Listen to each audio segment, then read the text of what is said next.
when you get over there too much, becomes difficult. They did some things in their defensive scheme base, versus some of our sub that maybe created some minus runs, but I was pleased that we closed it out. They knew we were going to run, we were going to run, and we were able to finish the game. So we'll look at that tape. We'll enjoy the win, and then be back at it Monday. There's our guy, Sean Payne, trying to describe what the hell happened tonight. It's DMac and your guy, Mike Sanford, fresh off of the Altitude TV post-game show to the digital where we can say shit. And maybe that was being said, and we're not going to belabor the point. I'm still not able to say that. Oh.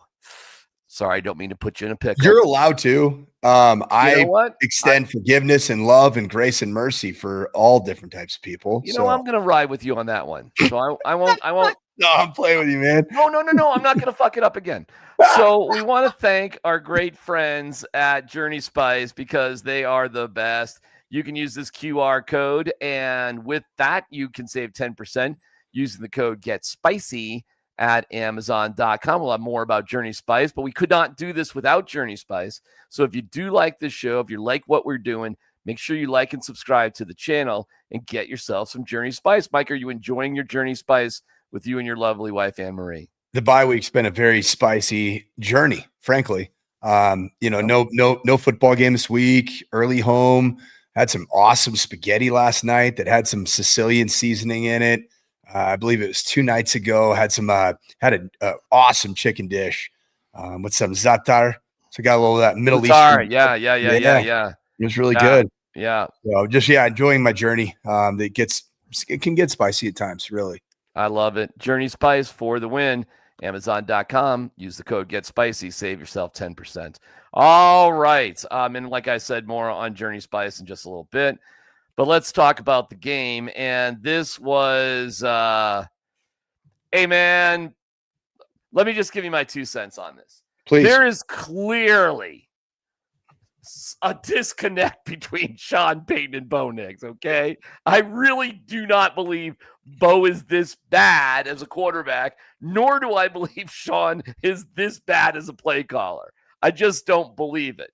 But there is something not right, Mike. I don't know. There's something just off kilter. It makes no sense. I mean, the amount of texts that I got from people that I've been in the football world with, either coached them in college that were watching the game tonight. That's the thing about a Thursday night game or a Sunday night or a Monday night game is that the whole world is watching. And the people who are texting me like, this is the most disgusting display of offensive football I've ever seen. It's unwatchable. Texts like, why did I just give up of 2.5, 3 hours of my life to watch that? I mean, it was embarrassing. This is going to go down as one of the worst, just viewable, enjoyable primetime football games. And that's saying a lot. There have been some bad ones, especially the quarterback injuries. What was even more alarming about this one is the best comparison for the uneven, just frankly, not even arrhythmic, just inept offense that you saw. The best comp would be the London game against the New York Jets, who were equally bad. But you had all the built-in excuses of that one. London's always that way. Right. It's on a soccer field. You deal with all of the travel. The Broncos had an East Coast swing plus London swing. I guess you could chalk this one up to a 3 or 4 day, layoff between your last one against Houston. But my word, man, when are we going to start to see that? Really, I would say outside of the fourth quarter against the Eagles, outside of the fourth quarter against the Giants, and then we'll say the Bengals. I'll give you 3 quarters in the Bengals game, and then I'll give you the entirety of the Cowboys game, minus the first drive where Bo Nix threw an interception. I mean, that leaves a lot of football that has been terrible offensively. I'm talking inept. You know the Denver Broncos stat on punting right now? A lot. The Denver Broncos came into this contest leading the National Football League in punts at 46. That's crazy. You want to know the teams that were in your company? Go for it. Cleveland Browns had 38. Bengals without Joe Burrow, right in that category. Mm-hmm. And the Tennessee Titans. Mm. You were worse than them. You had 7 punts tonight. You now have 53 punts on the year. Thank God you drafted a punter, because that is the most used player. You realize that our guy Crawshaw has 2,500 plus yards now in the season in total punt yardage. Well, we got to look up some records now. I mean, now we got to start taking a peek to maybe the Tommy Ruin days. Well, actually, no. Actually, Tommy Ruin played with John Elway. He was playing during a really good era. No, that's not going to be the guy to look at.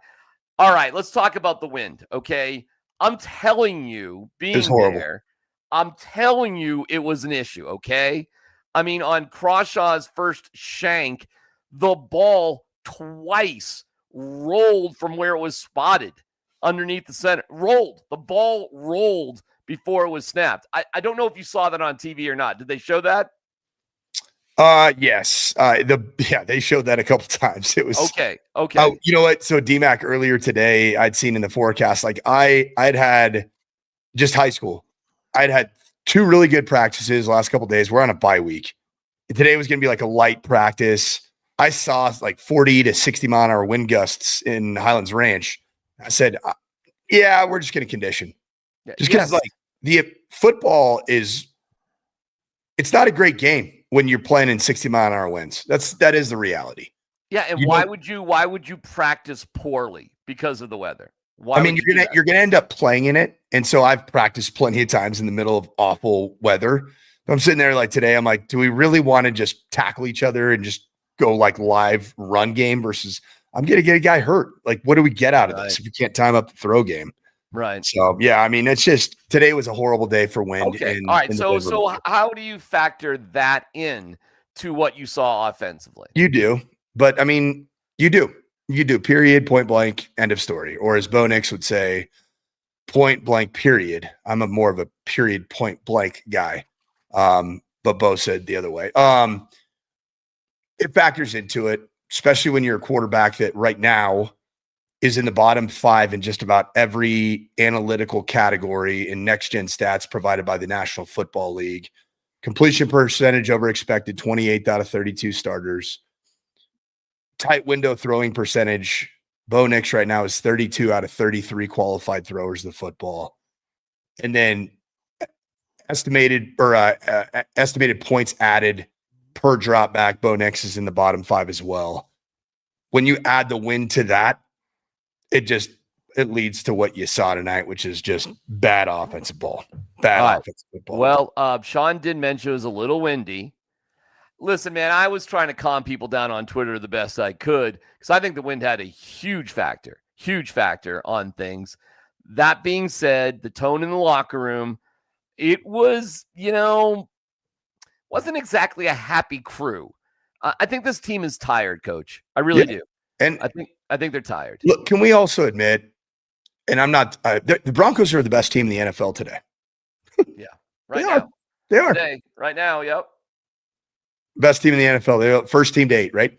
First team to 8. Yep. Okay. The NFL did the Broncos no scheduling favors with their first 10. Tough. Really tough. And it's not necessarily about who they played. It's about the travel. It's about the logistics. Yes. And I will say, you said this, Sean Payton certainly is as one of our fine Twitchers or YouTubers here has said, I'm gonna add this right here if you're okay with this, Darren. Of course. I agree with this wholeheartedly. Would you agree? I think Sean Payton had his worst game of the year today. Do you think that Sean Payton as an offensive play caller standalone has lost some miles per hour off his fastball? I think there's a yes. You know the answer to that, Darren. Oh my gosh. You know the answer. It ain't working. It ain't working the right way with Bo because every time Bo's making a play that matters, we're in the playground. It's not Sean Payton. It's Bo in the playground. Okay, so let me add to that. Sean Payton is not a great offense play caller today. Meaning this season, the compilation, He's already got Chase Daniel. He's an interesting follow because I think that's the guy that's most closely linked to what Sean's running narrative is that he's pushing. And the blame is starting to go away from Diana Rossini. I love my Q. And it's going more towards this is unacceptable. This is exactly what Chase Daniel said today. He said that there are open guys. You might disagree with the play calling. You might not like it. I know this offense. I played in this offense. I know it. And there are open guys. And unless Bo Nix starts getting his feet settled, getting right, something's got to change. And so that tells me that's a little introspective into Sean, because Sean talks to Chase, right? That's his guy. Right. Chase Daniel is Sean's guy. Sean is Chase's guy. But when I break this down even further, the play calling, bad. Navigating the awful travel and logistics, Sean Payton, chef's kiss. 10 out of 10. Game management? Fine. Okay. I'd say on the plus side. Preparation for the week? You won. Okay. Defense looked fast and was fine. All right, I gotta give you this back and forth with Luka. I mean, we know. Is that crystal clear? Yep. My name's Luca. Also, okay, perfect. Perfect. This is Luka Evans, who him and Sean have. So I thought it was like Leggy and Sean. No, Leggy's like, oh hey Jeff, how are you, pal? No problem with Leggy. Yeah. This is something between Luka Evans and the Denver Post and Sean, but it's almost as if big ego, maniacal, 10 million plus earners that are narcissistic by trade have a problem with Luka Evans, because Lincoln Riley had the same exact problem and banned Luka Evans from covering the team while he was a beat reporter for the Orange County Register for the USC Trojans. That just blows me away. I saw Luka in the cafeteria press room, which is like the food's unbelievable. And I gave him a high five. Yeah, that was awesome. He's like, you see Luka, and it feels like you're about ready to go watch a Dave Matthews Band concert. Be like, what's up, bro? It's a good show, man. Do we not have that vibe with our guy Luka? We hack it a little bit. We hack it. Yeah, hacky sacks, AP physics. See how it goes. We did it. All right, I gotta play you this back and forth because it was just so great. So here we go. Sean, again, as you've said, your record says who you are. Exactly right. But, are you going to say but? No. What's your question? Are you comfortable with the script of just kind of how these games continue to be won? We're never comfortable as coaches, but there's no buts. So you're asking, am I comfortable as a coach? We're never satisfied. If my answer were to you, I'm comfortable, that'd be silly, right?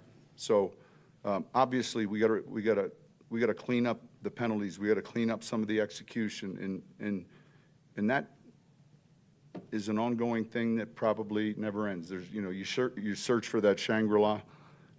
Right now, we're a team sitting at 8 wins. I think we're the only team sitting there. So, and yet we're constantly looking internally and starting. But it was a tough night offensively, obviously, and I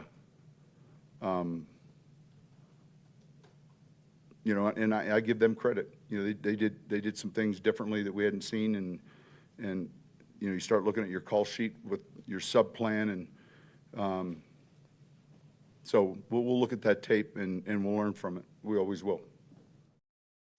Did you see? Did you see the comment I threw up there? Yeah. Do not play the drinking game or take a shot for every Broncos screen pass. I'm now in the hospital. Oh my God. Tyler Bidet, man. I mean, that's the guy you need to throw the screen pass to him. When you drafted RJ Harvey in the second round, Tyler Bidet. Yeah. Get the ball to him.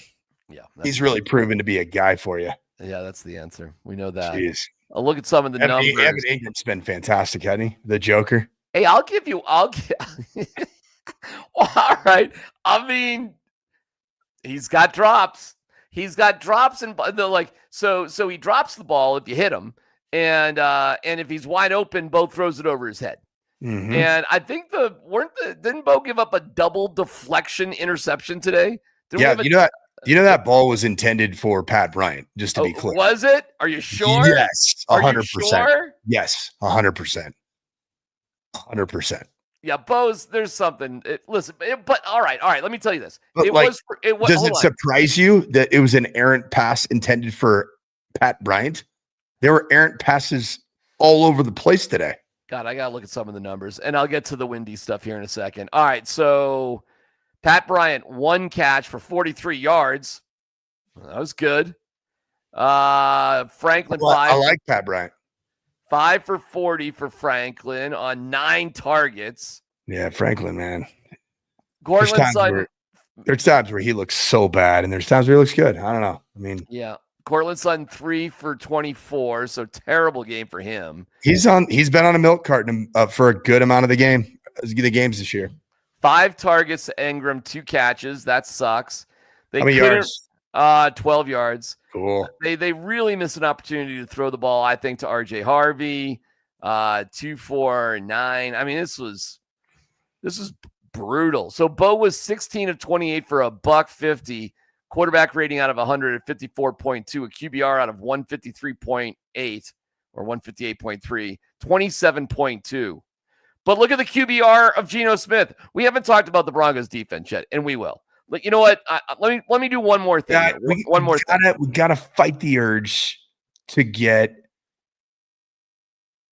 complacent, bored, talking about the greatness that is this Denver Broncos defense. Give me 1 second and we'll get to it, okay? Give me 1 second. This is my back and forth with Sean about the wind. So I was curious about this answer because I think the wind actually was a huge factor at the beginning of the game. Yeah. Huge factor. But here, Sean, I think he basically admits he just misread things. Let me play for you and then we can comment. Coach, you mentioned it was a little windy. How did that impact your play call and your offense and even cross shot and punting? I felt like, honestly, usually here, the forecast, the wind dies down as it gets later. So I wouldn't have considered the first half windy. I would have just said in the second half it started picking up. Look, they had a chance at a field goal to tie. Hindsight, me attempting that field goal, I wouldn't have done it. But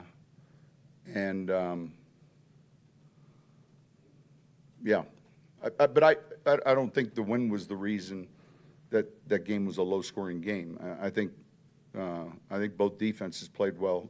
You think cross shot was impacted by it? I think it was more the drop. It's not the kick off the foot. When generally speaking, when you have some mishits like that, it's how it comes off your hands. Man, Sean was having a hard time just putting some thoughts together, huh, Coach? Is that different than any other day? I don't know, man. It felt. It sounded very, very similar to what we see, and that hey, he's an 8-2 head coach, guys. It's such a remarkable thing because, gosh, I played and then coached at a school, a collegiate environment where the local fan base didn't like just winning any way possible. It wanted to win beautifully. It wanted to have trick plays and Statue of Liberties. And I'm talking about playing at Boise State. Mm-hmm. And at times as a coach, it does get nauseating and frustrating. The job is to win the football game. Now, there are troubling signs right now in particular because you have played bad football offensively in a good share of your quarters that you've competed in. You're the number 1 punting team in pro football. Also, you have the best record in pro football. What does that scream? It screams that you got elite defense and elite special teams. Well, that ain't the case on the special teams front, right? So even more why this defense is that good. All right, well, let's get to the defense. We'll get to some more of your comments. But this from our friends at Journey Spice. There's a world of flavor out there, and to find it, you have to take the journey. Journey Spice Company handcrafts the most premium spice and seasoning blends that have no sugar, no salt, are certified USDA organic, non-GMO, vegan-friendly, and always planet-friendly. You are going to love serving amazingly delicious creations while knowing you helped reduce single-use plastics. Make sure to search for Journey Spice Company on Amazon today. All right, thank you, Journey Spice. Don't forget, use the code GetSpicy and save 10% at Amazon.com. That's GetSpicy. Thank you, Andon and Rosa. We love you guys. Make sure you support Journey Spice and support this channel by liking and subscribing. We'd appreciate it. All right, Coach. Yeah, I was told this is pretty funny. We're doing our shot for Altitude TV, or at least I'm trying best I can. I had some weird hearing technical difficulties today. Don't ask me why, because I'm a moron. And a guy was coming by in a like a cart, and he goes, "DMac, guess you didn't get your prediction right." I'm actually getting heckled for my prediction as I'm about to, do the altitude thing, because I said 31-13. I really did think the Broncos were going to put it together. When you look at it, though, Coach, it was the Raiders that blew this game. When you look at their missed opportunities, totally what they missed out on. So let's turn the page to that. Let's talk about what they missed out on in the Broncos defense. Well, first off, the field position that the Raiders were able to get as a result of another horrific Darren Rizzi special teams performance, where I keep saying it. One penalty in a contest on your special teams unit is a failure. Multiple is an abject failure and at times fireable. It keeps happening over and over and over. Stepping out of bounds penalties, right? Holding penalties. And all that does is it just changes the starting field position math. The one big moment, obviously, in the game, frankly, ironically, it won the game. It was the block punt by way of JL Skinner's face mask. That was the play. That was the Darren Rizzi special, man. Did you see him on the TV copy grinning ear to ear, man, with this guy Skinner? Yeah, that's awesome. Yeah, the Riz mask was back. He was in his element, but this defense was lights out. Zach Allen was phenomenal. He was the MVP of the game. So good. 3 quarterback hits, continues to lead the National Football League in harassing quarterbacks, and the stats are there. Has the sack, ends up with a pass defensed. Just a really good play. It was player. It's really good to see Nick Bonito get back in the sack stat sheet. He'd had a 3-game, he's getting a lot of chip help. He's getting a lot of game planning, which is what happens. But him going to get 1.5 sacks, he's now up to 9.5 and well on his way to being a 15 to potentially 18 sack guy. This Broncos front is unbelievable. Chris Abrams' drain was very good. Jahdae Barron had the one bad coverage snap, but I think that was a coverage that looked like there was maybe some communication issues where he was looking to pass it to somebody that wasn't there. He looked like he was because outside of that, how many catches did Brock Bowers have? I was just going there. Remarkable stat. 1 catch, big one in kind of a soft zone defense. Yep. 1 catch for 31 yards on 3 targets. Mike, they didn't even target Brock Bowers in the second half. Dude, their most dangerous weapon, they didn't target in the second half. Can you believe that? Yeah, I'll tell you who's not having fun either. I can tell it because I watched him for 2 seasons in Boise, Idaho. Ashton Jeanty is not having fun playing football. He looks like a joyless player. Had a nice touchdown. He did, but he just looks like a player that's just has 0 joy. 19 carries, 60 yards, 3.2. Nice touchdown. Nice red zone finish by them. Cool. But I mean, they in terms of passing the ball, you got to pass the ball to him. Nope, we're not going to do it. 5 targets, 3 receptions for 3 yards. So the Broncos defense, shut down a very talented rookie running back, shut down the best offensive tight end, after they shut down 0 catches to Jake Ferguson of the Cowboys. So you count up Jake Ferguson and Brock Bowers in 2 games, the total amount of catches, 1.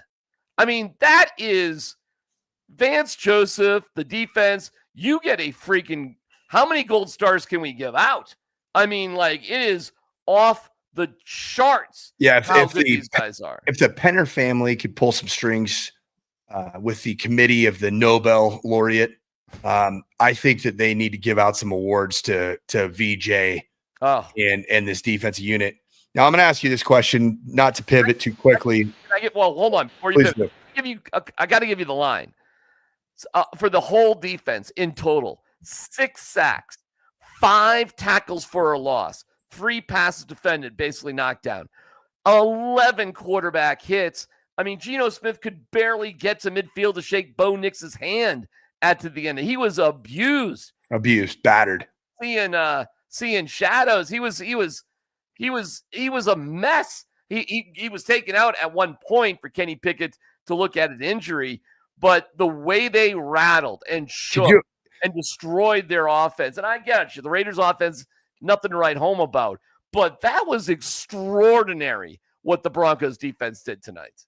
No, and you can't tip your cap enough, and all the comparisons are going to be made about the 2015 Denver Broncos that won a Super Bowl after 10 games, also were 8-2. Rightfully so. Also had an electric defense that found a way, a little bit different, was creating more takeaways, but this defense, from Malcolm Roach to John Franklin Myers to Talanoa Hufanga to Nick Benito to Jonathan Cooper. I think I said Zach Allen, but if not, I'd say his name 3 times. This defensive front is the equivalent of the no-fly zone taking the football away. Because when you create the amount of negative plays that get you so far behind the sticks, it then creates another down where you have to pass protect against the best defensive front in football. It was amazing. It's like a Venus flytrap. It's wild to watch teams, like watching Geno Smith after a 2nd and 8 sack that makes it 3rd and 16. It's like, now what? I'm going to drop back and do the same thing again? Really? Like, I'm just stuck. You're just stuck. Let me give you a couple of other ones. The Broncos offense was 1 for 3 in the red zone. The Raiders 1 for 1. 1 for 3, meaning we're not going to give you defense extra points. The Broncos were -1 in terms of giveaway takeaway. Now, one of those interceptions was a punterception. And I got it. It's on 2nd down. You could still get in field goal territory. It's not an excuse. But, I mean, you're hucking it up like 60 yards and gets picked off. It's like a punt at the end of the first half. It's not I got you. You could still score points. I think that was arguably one of the dumbest end of half decisions on a 2nd down I've ever seen. All right. It was idiotic. Idiotic. Fine. It didn't cost. Well, all right. I'm not going to. Did you see the very next play? Yes. Well, they lucked out because it was, thank God, it was overthrown. Yeah. I mean, it wasn't even an overthrow. It was a perfect throw by Geno Smith. It bounced off the guy's freaking pads. Yeah. They lucked out. All right, fine. You get a little lucky there too. Listen, I'm here to praise the defense. Okay, that's what I'm here to do. It was extraordinary. You give up 1 touchdown. I'm not even mad at that. You know, who cares? But they've been extraordinary. They've been extraordinary, the defense. You think Zach Allen, and this is without Pat Surtain. You just won 2 games without Pat Surtain, brother. How about that? There's probably a shot that Pat's back for the Chiefs game. I think there's hope. And I think that's 10 days from now, right? Listen, if they did put him on IR, not only would he have missed the Chiefs, he would have missed the Commanders game after the bye week. Yeah, do you realize that you only play 1 game in the next 23 days? Thank God. Yeah, you're right. You're right. It's been a frenetic pace, has it not? Yes, it has. And being in the locker room after the game, coach, listen, you can tell certain things, all right? That team, yes, you're happy you won, but you're also just physically and emotionally drained, okay? Drained. The Texan game was a draining game. This game was a draining game. Sean made a gargantuan mistake, in my opinion, not scheduling a bye week after the London game, which was their right to do. They didn't do it. The NFL is idiots, and it's going to change, in my opinion. You're going to have an 18th game, and you're going to have 2 bye weeks. CU has 2 bye weeks. They got 12 games. Okay, so you're going to have a second bye week, which I think will mean that nobody will play on Sunday then Thursday, because you'll have 2 bye weeks to mess around with, Coach. So I think that will be coming. That makes sense. Other than that, you're just going to get crappy football games for America, and it's going to get crappier as the season goes on. We have we have well over 1,200 people joining us right now live at 11:32 p.m. So we appreciate every one of you. We love having you on here, and keep the comments coming. We've loved building this show. DMac has been working tirelessly to create great content and drive the show. But I wanted to hear from all of you out there on Twitch, on YouTube. I think there's maybe one other place that you can watch from X for sure. Yeah. The Broncos 8 victories, right? And I fully subscribe to the theory that you play whoever they put in front of you. The Broncos 8 victories are against teams right now with a record of 21-47-1. That's crazy. If you remove the Eagles, which is a real game, it's a real victory, you're looking at 15-45-1 in your other 7 victories. What is that? Does that concern you, Broncos country, about what's to come, even though you have Washington Commanders that are hapless without Jaden Daniels and a ton of other injuries? But does it concern you with some teams like the Packers coming up, some teams, Jaguars coming up? There are some more competitive Chargers, 2-2 against the Chiefs. And then more importantly, does it concern you against the team that you may play in the first round of the playoffs? Because if you do what you've been doing offensively, I feel like we're due for another, basically run back what happened against the Bills last year. You're going to get down, but too much. Defense is on the field for too long. And it's another first round exit to me, even regardless of what happens the next 8-9 weeks of regular season football. Not winning a playoff game would be a failure. And I thought that before the season. Well, I'll tell you this. My prediction this year was 11-6 with a first round win on the road against the Texans. Because I thought the Broncos would be the best wild card team going against the worst division winner, right? Yeah. So that's how that's not going to happen because Indy's going to win that division. All right. So it ain't going to be that.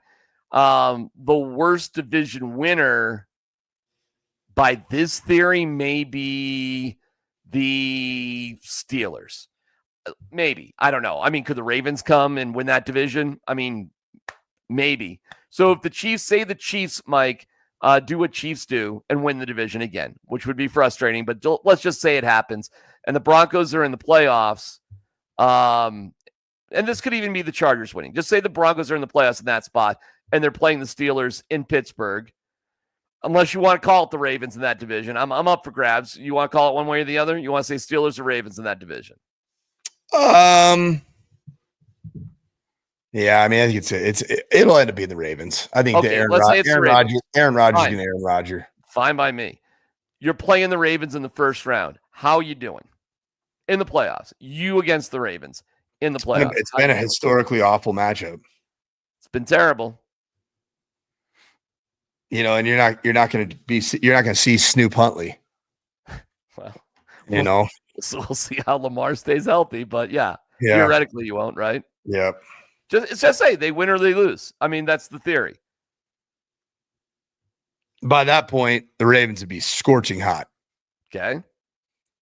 I think you lose. All right. If you play the way your offense has been playing for, we'll call it 80% of the quarters that you've competed in you've played 40 quarters of offensive football in all 3 phases. But in the offense, the evaluation of the 40 quarters, I would venture to say 32 of them have been buns, cheeks, cakes, awful. Can I give you another scenario? Please. They win the AFC West.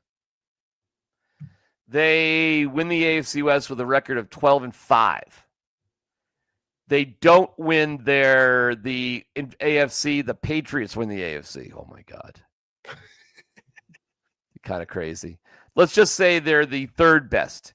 So now you're playing the second wild card team, which would be probably in this scenario, if this happens, it'd probably be the, who do you think? Chargers, maybe? Got to prove scenario, you can beat that. You got to prove. You got to prove that you can beat. You know what? Let me have some more fun with this. Let me call it. It's the Jaguars. Okay. Jaguars. Okay. Colts win. Jaguars put up 10 wins. They get in. You're hosting the Jaguars. How you doing? You'll beat him. You'll beat him. You'll obliterate. You'll get after Trevor Lawrence. Okay. You will abuse him. So here's how I see it too. I agree, actually. With this defense, Mike, they can beat anybody. They can. And we've seen it before. So no matter what's going on with this offense, and it really is about Bo and Sean. Like, I don't know what the hell's going on. I think you and I have been talking even off camera, off air for the last maybe 2 or 3 weeks, and we've kind of felt it. Oh yeah. Tonight you saw it. Well, can I tell you when I knew it? When I thought I knew it. Yeah. It's back when Sean called Bo Ferris Bueller. Yeah, that's weird.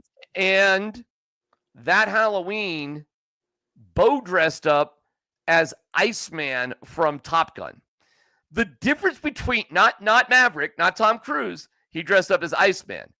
Who was the more responsible guy? Was still a badass. He's the Boba. Yeah. And if you follow Top Gun Maverick, the second movie, Iceman was in charge of everything. Like Iceman was the real. Dude, yeah, he was the Grand Poobah. That's right. Maverick was the fuck up. Maverick was the guy that just couldn't get his shit together. Why are you still doing this, Maverick, after all these years? Well, he's talking to Iceman. Ferris Bueller was a mess up. Ferris Bueller was a wise guy, was like a ne'er-do-well, was a spoiled, entitled brat. So when Sean Payton is calling him Ferris Bueller and Bo sees himself as Iceman, right then and there, I was like, well, there is something going on here. Do you know what Bo dressed up for Halloween this year? Yeah, it was F1 Grand Prix Brad Pitt's character. Another badass. Mm-hmm. This is what Bo thinks about himself. Yep. And Sean thinks he's Ferris Bueller. Okay, guys, and this is not just foolish, silly stuff. These are crumbs about their relationship. And if you don't see it, you're blind. There's just something not there. Okay. The biggest crumb I see, because, certainly like sometimes Sean, I think, speaks, I don't know, almost like silliness, foolishness, like the Ferris Bueller thing, right? Because that was pretty sure it was after a victory. Was it like after they beat the Falcons or something along those lines? Something like that, yeah. A year ago. What I could see is there's not a lot of interaction between play caller and quarterback at all these days on the sideline. I see a lot of Bo Nix interacting with Davis Webb. Mm-hmm. I see him going right back to that area on the bench with his iPad, but I don't see a lot of let's get on the same page. I don't see it either. And that to me is even more concerning than a nickname. Yeah. For a degenerate character from a 1980s film. But I think there is something to be said for the degenerate that Sean Payton at least branded Bo Nix as a year ago. On that note, they did win though, Coach, right? Oh, yeah. And so Broncos best record in the National Football League. It's so weird, man. All right. I love the drama. I'm not going to lie. And the light show at halftime was cool too. There was all this stuff.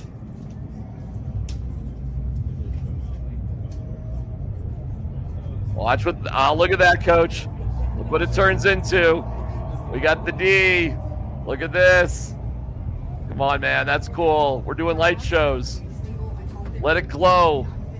You know what I'm saying, Coach? That's cool, right? Is that arguably the biggest tee you've ever seen? The biggest D I've ever seen is looking at my face in the mirror.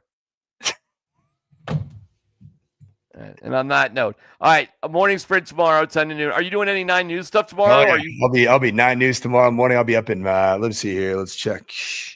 I'll be up in 5 hours and 18 minutes, Darren. All right, it's deep rest though, Coach. It's deep rest during this because February gets sad because we don't have football anymore. So let's sleep when I'm dead. Oh, I have a great quote for you, Darren. Give it to me. For all of you that thought tonight was just bad football, I would tell you this: a night or a day of bad football, there you go, is still a great day of football. Watch Coach on 9 News. Are you Jordan and Corey, my pals? Jordan and Corey, got to send him an email right now. We really gotta all go out. We all, you, me, we are the 9 News. I know, but I was working that night. You know, I would have loved to go to Jordan and Corey hung out on the sideline of the Valor game. I would have loved that. They were there. I would have loved that. So, but we're a little 9 News crew. We're a little altitude crew. You know, we're not always on together. We're never on together. But we're on all the time. Look, that guy here, Ike, Bro Flowski. He probably looks at me right now. He's like, that idiot right there with that unwell-kept beard and the flat bill hat. That guy's on the news. Yeah, I'll pull it together tomorrow somehow, some way. I'll tell you that. I got to comb my hair. We'll let you go. We got morning sprint. You got 9 News, morning sprint 10 to noon. I'm on from noon to 3 with Tyler and Scott. Hopefully Scott doesn't fall over. Did you see that, by the way? Yeah, we gotta get with my guy Scotty about sitting up in a seat every once in a while. Huh? Jesus. All right. Love you, pal. Love you, talk to you tomorrow. 8-2. Let's celebrate, man. Celebrate good times. Come on. Come on. My name is. Is that crystal clear? Yep. My name's Luca. Okay, perfect. Perfect.